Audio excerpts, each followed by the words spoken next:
Hello বন্ধুরা, আজকে আমাদের ম্যাগি খাওয়ার মন গেল। ওই জন্য আমরা চলে গেলাম ম্যাগি খেতে।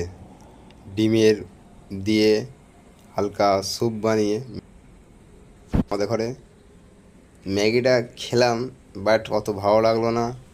এটা হচ্ছে হাইওয়ে এক্সপ্রেসের পাশে ফুড এক্সপ্রেসের একটা আউটলেটে আমরা বসে আছি এবং ম্যাগিটা আমরা খাচ্ছিলাম। সত্যি কথা বলতে, যেই ম্যাগি আমরা বাড়িতে তৈরি করে খাই 15 টাকার টেস্ট করে মধ্যে বলো কেমন লাগছে ম্যাগি। সবচেয়ে বেটার লাগে, কিন্তু এইটা একদম খুব বাইরে খারাপ। যাবো আমি এক্ষুনি দাম ওই কিন্তু তো হাই, ওই একদম রাস্তাটা টেস্ট নেই, ওইখানটা নিচে দিকে। মজাই পেলাম না। তার সঙ্গে আমরা টি নিয়ে নিলাম, তার সঙ্গে চিপস, জলের বোতল, প্লাস চিপের সঙ্গে চা আমরা খেলাম।